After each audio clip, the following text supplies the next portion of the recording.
of the H.E.R network and Spanish world.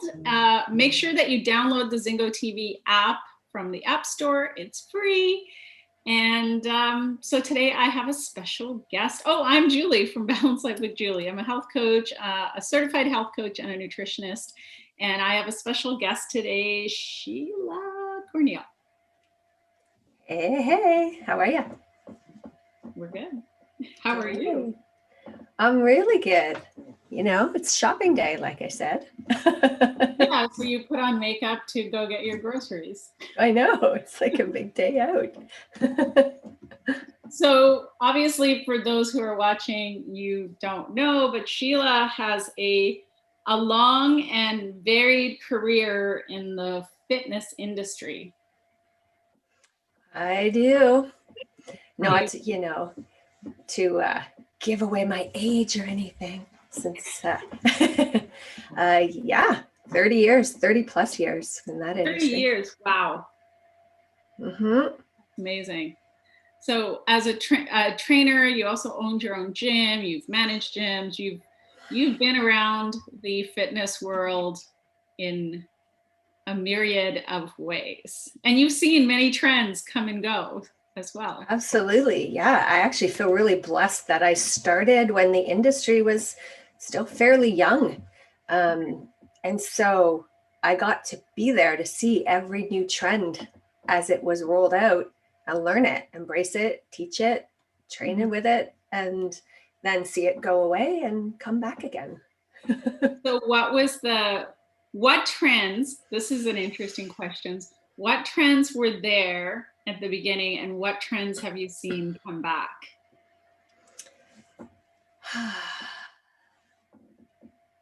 Body weight training. Do you know what? In the beginning, I've never thought about this, but it's a great question. So in the beginning, we really had no equipment. We had, this is for group classes I'm talking, personal training wasn't even a thing. That was a thing for the rich and famous. It wasn't even a thing.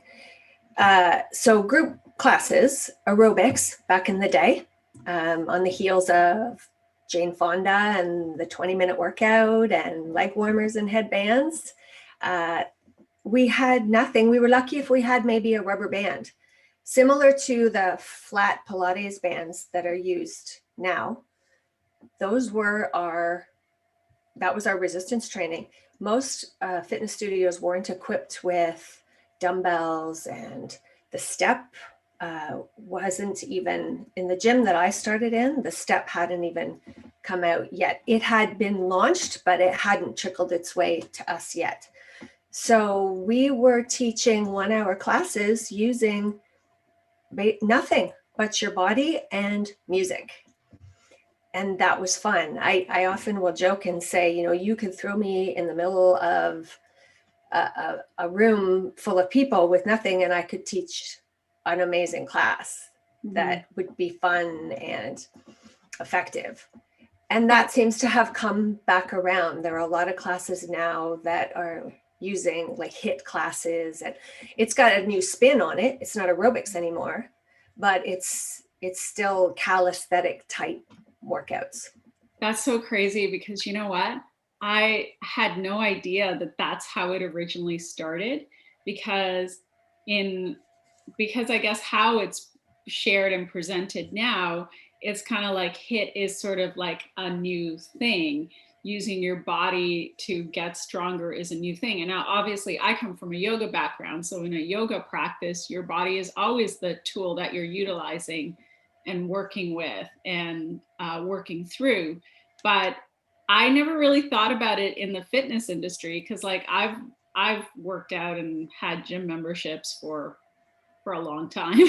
and I just really never, I guess also because like group classes wasn't my thing. I did a lot of weights and weight training. And then I went through a period in my own evolution where I was doing group fitness classes. And now I've kind of come back to wanting to do weights, wanting to really work on and do things that are more specific to what's going on with me health-wise and what is. And I also had no idea that personal training wasn't a thing, because let's face it, personal trainers are like yoga teachers now. It's like you throw a nickel down the street, you're bound to hit a personal trainer, right? Like I know so many personal trainers.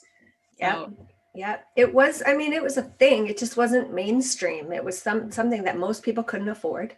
right. Um, and fitness classes were all based around dance and music and fun. And the conditioning was, you know, good old fashioned body weight stuff, push ups and side leg lifts and, you know, arm circles and a lot of the things that you see come back, but just packaged differently. We were doing a lot of that type of stuff. And then the step kind of changed everything because it brought your workout into 3 dimensions. So now you could really get creative with using an up and down motion instead of a forward, back, side to side. But a lot of the same principles still applied. We were still very much connected with music. Back then, finding good fitness music was challenging, especially if you were really picky and expensive. So I knew a lot of instructors who would actually go to DJs and have them make custom tapes. Yep, tapes for Kids, them. kids, just so that you know, tapes, or if you Google a Walkman and you needed a cassette tape to play it in a Walkman, and that's what you played in your, what do they call that in the 80s? Boombox. The boombox? Wasn't it also like a ghetto blaster or something? Yep. Whoa. Yep. Okay. So yeah, just Google it and you're going to see some pictures. Yep. Yeah. And this was even before CDs. So we had to literally, I mean, if you had a specific song that you wanted to queue up for a specific exercise track or whatever, you had to literally like run to the back of the room, remember the count number on the tape so that you could fast forward to that count number quickly because your class was waiting. So this is no, because you didn't always like every song on a cassette, so you had to like find quick ways to bounce back and forth between songs. Oh boy, I'm dating myself, eh? But you know what, those were really fun years, and that was when really people were exercising for, I mean, a lot of the same reasons, weight loss, stuff like that, but it was fun, and I still see a lot of those things in group classes where, you know, relationships are built, and that was the place where you went and connected with other women. And you know, at that point it was pretty much only women in classes. I remember the club I started in actually got their first male instructor, and he was a big burly weight training guy who went up there and probably did 5 different movements, and his class was packed. Women were just flooding into his class, and I'm watching him one day and I'm like, why am I spending so many hours on choreography, because we had to design all our own workouts. Pre-choreographed classes didn't exist, when he's literally doing knee ups and leg lifts and a couple jumping jacks, and the women are like all over it. So yeah, it was fun. We've come a long way, and in a lot of ways we're still, you know, education behind workouts was a big change as well. So back then people were just showing up to sweat and have fun, and then all of a sudden in the 90s people wanted to actually understand, what am I doing and why am I doing it? That's when we as trainers and as instructors had to start getting educated, more educated, because back then you could start teaching a fitness class with a weekend certification, like no Well, major. I spoke to a personal training friend of mine who's actually also been on the show, and she's also a holistic nutritionist, and she's saying that, I mean, she has years of experience because she comes from a MMA background, and she's really put a lot into her education and understanding the human body and all of that. But I mean, and I've never done the whole personal training thing, but she's like, yeah, you can still get a weekend certification and call yourself a personal trainer, which is, and I actually think there are also quickie nutrition certifications out there. And this is, I just want to put this out there for those who are looking to work with professionals. Really ask before you go to work with someone what their experience level is and how long did they train for, right? Because if someone just did a weekend certification, that's not sufficient, because the human body is a beautiful, complex machine, and it's important to understand. Like even like I have four certifications as a yoga teacher, and I did not get them in a weekend. They took months and months, and I would do a certification that took, like, we're talking intensive, where I would go away somewhere.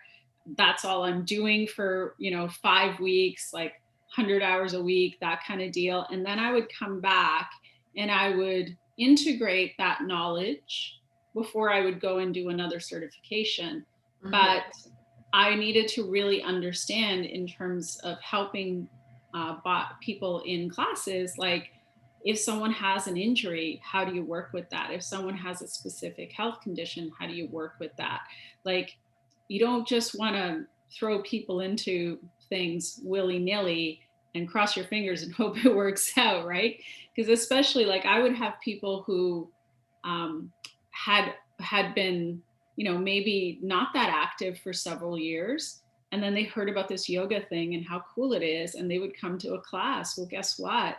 They didn't have the flexibility, they didn't have the strength, they didn't have all of these things, and I needed to know how to modify things for them so that they could actually get themselves, that they wouldn't feel frustrated in the class, but they also wouldn't injure themselves, so that they would actually progress bit by bit in their practice. And to me, fitness is no different. It's very important that you're working with someone who's qualified. Same thing with nutrition. It's important that you work with someone who's qualified so that they understand and they can actually help you, right? Mm-hmm. That's the ultimate Yeah. thing.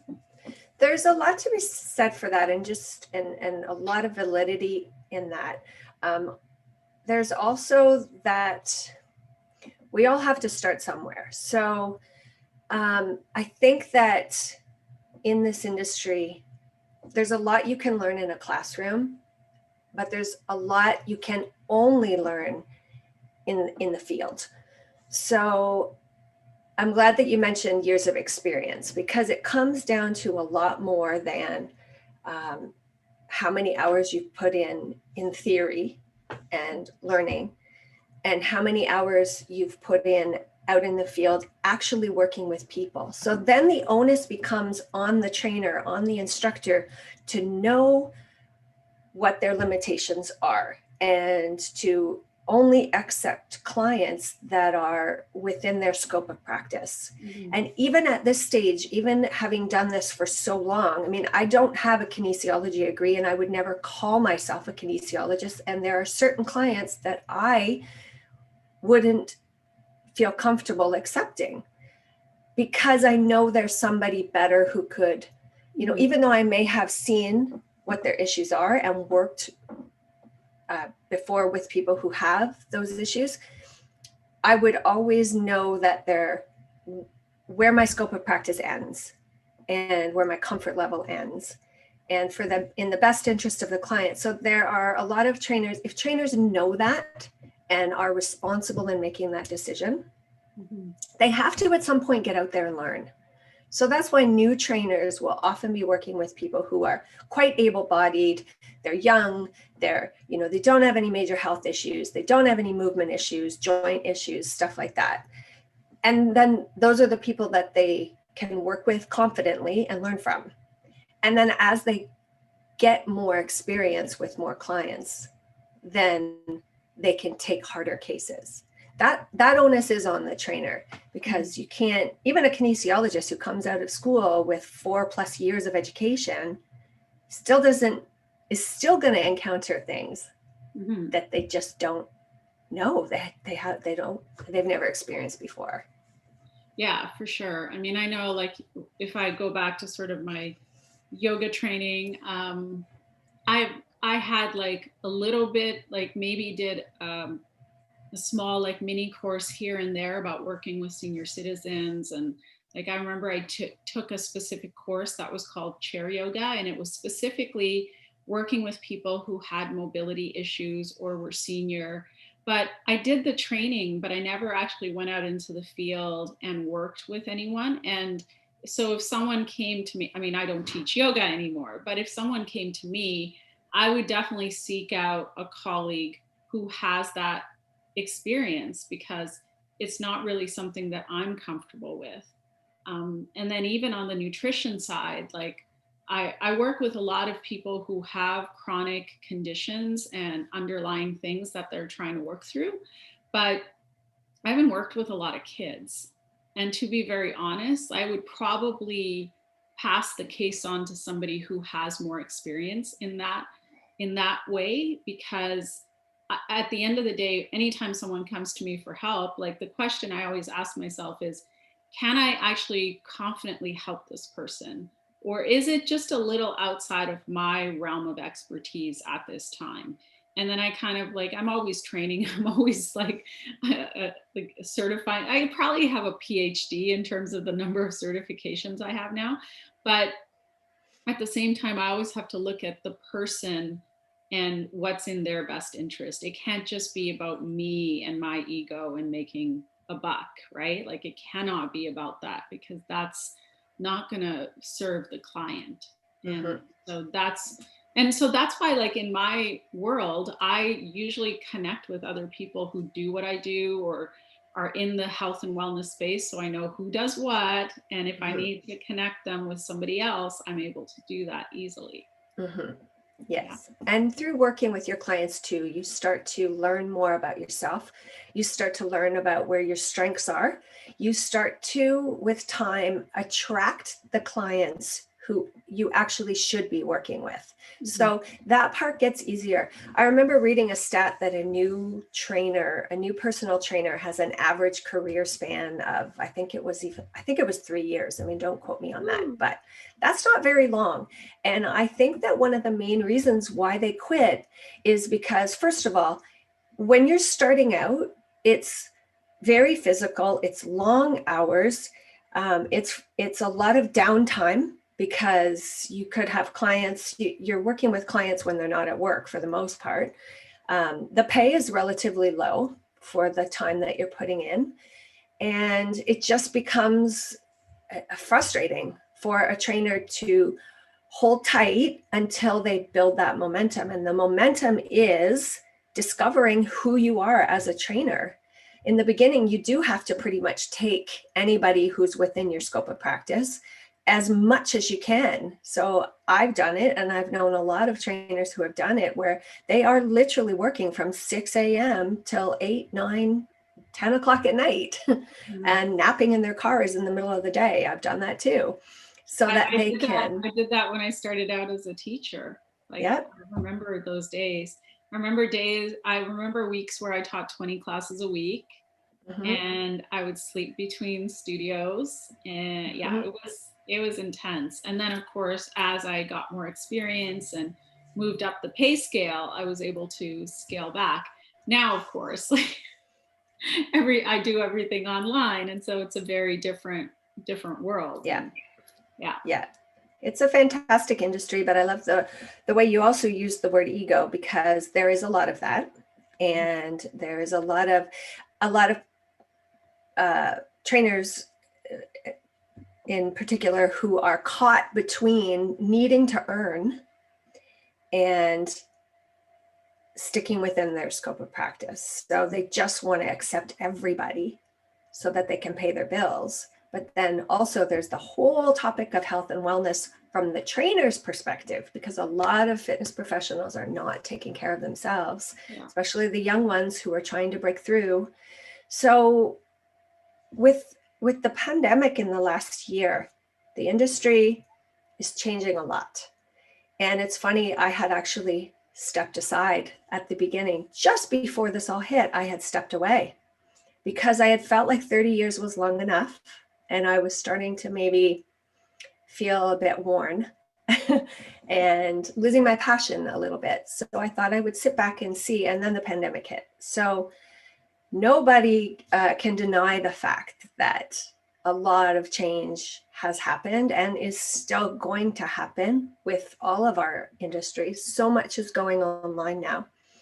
And 1 year later, after sitting back and watching it all happen, I'm starting to get excited about finding my new place in the industry where I can still take care of myself and have the time that I need to continue to just participate in my life instead of always working.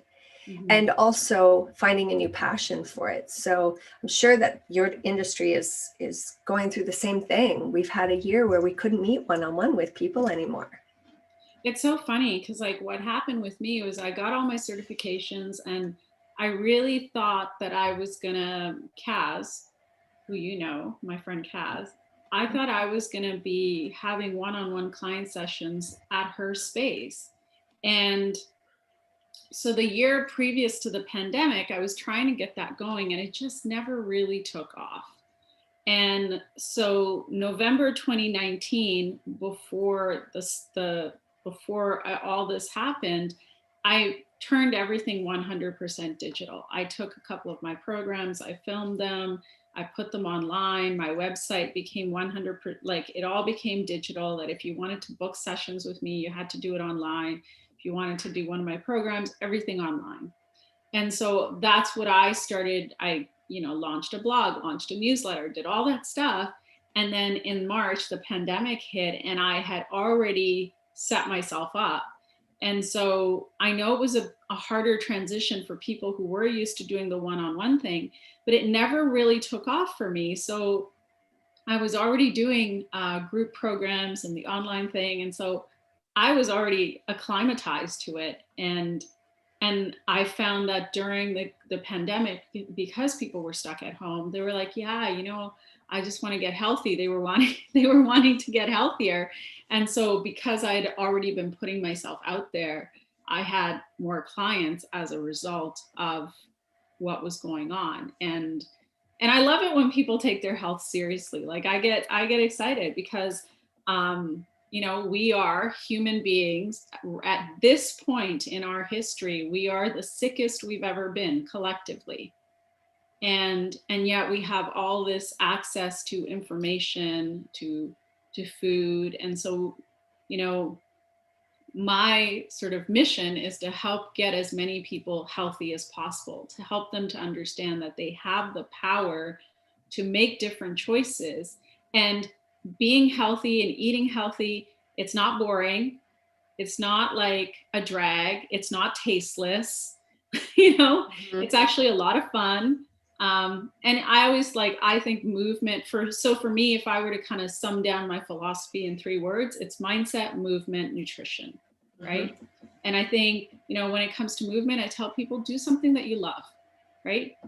Find something you love to do because you're going to want to do it. And if you don't enjoy doing what if you're doing something just to break a sweat and to exercise because someone told you have to exercise, what's going to be a drag, which isn't going to be fun. So, it could be dancing in your kitchen. It could be jumping on a trampoline. It could be going for a walk. It could be doing yoga. It could be any number of things. Just move, right? And for me, the mindset piece is key, because if our mindset isn't there, then you're not going to be motivated to do any of the other stuff. And I mean, nutrition is also a big part of that. Like if someone's eating processed foods and a lot of junk, it's going to mess with your physiology in such a way that you're not going to be, your mind's not going to be right, and your body's not going to feel good. So you're not going to want to move. Those things are so interconnected. But if you can start to dial those things in slowly and, start working with people that have the information that you need to help you get on track, right? Because I mean, I am where I am because of coaches, because of people that I've worked with who've given me their knowledge to empower me, right? So if I didn't have that, I wouldn't be where I am. And even to this day, I still work with coaches. I still work with people that have more knowledge than me, because I don't know everything, right? I have blind spots. I have things that I don't quite have dialed in. And so I even in my sphere of influence, I have sometimes with certain things, I reach out to other nutritionists. I reach out to trainers.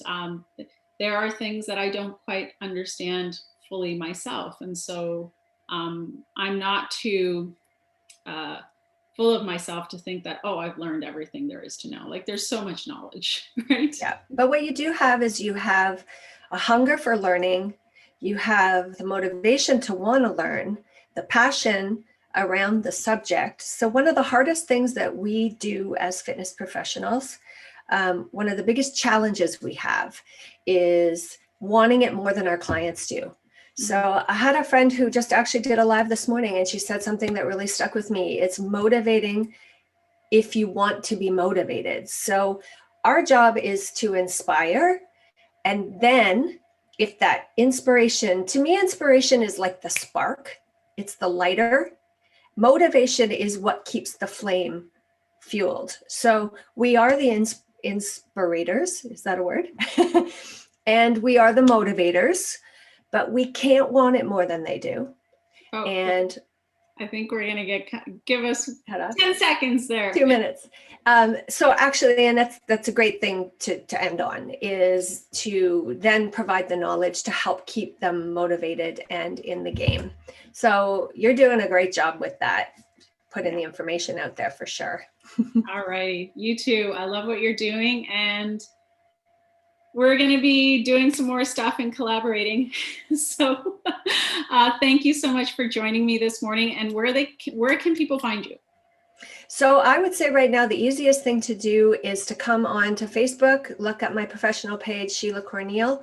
And then also my passion and my focus right now is on aging mindset, aging gratefully.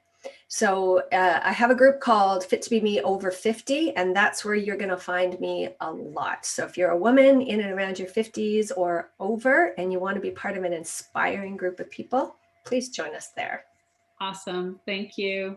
Thanks, Have a beautiful rest of your day. Thank you. You too.